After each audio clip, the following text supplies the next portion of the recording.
Well, the UKIP MEP Nigel Farage joins me now from Westminster to discuss this further. Thanks very much for joining us on BBC News. A stronger bilateral relationship with France, that must be something that you welcome. Oh, I'm all for bilateralism. I'm all four nation states cooperating together, and indeed that's what the Le Touquet agreement has been all the way through. Many during the EU referendum try to confuse it with EU membership. It's not. It's a different thing, and it was done predominantly for the ferry companies, the train companies, etc. I just would say that we do appear to be picking up all of the bill for a problem that, to be frank, the French haven't handled very well.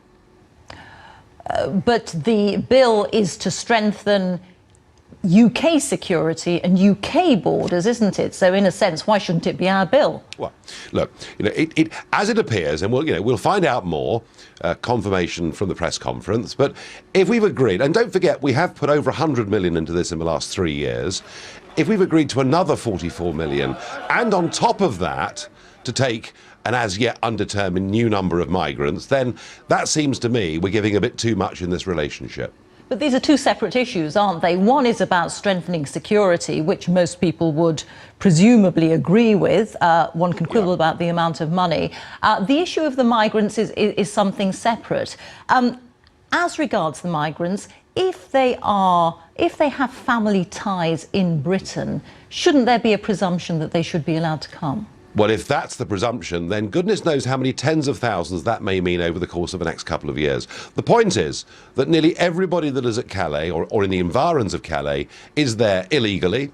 If they are people who have a right to claim asylum, they of course should do so under international law in the first safe country they come to, and none of that is happening. And when people say, well, look, Nigel, what about children? Well, actually, we've seen before many that came who were supposed to be children actually were sort of 33-year-olds and looked like they'd be quite good in the rugby scrum.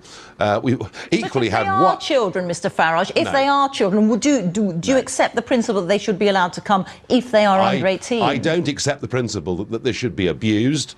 And if we do accept more single child migrants, all that does is to play straight into the hands of the traffickers and to put more people's lives at risk to ferry more people to Calais. So no, we really ought to go back to the Geneva Convention, the basic principles on refugee status, and that is people claim it in the first safe country they come to. I fail to understand why that would help the traffickers. If you are allowing a legitimate passage for unaccompanied minors, that would surely mean that the traffickers' business is lessened. Well, where is it legitimate? Is it legitimate in Greece where they land, or in Italy where they land, or in Spain where they land? Is it legitimate when they cross the border into France? Or is it only legitimate when they're moved on to Britain because the French don't want the problem? The whole point of having rules is that people need to abide by them. And France, frankly, has dealt with this very badly and gives the impression that it's happy to shovel the problem onto the United Kingdom. Can I ask you one question about the UKIP leadership and where you stand on the position of Henry Bolton? I don't.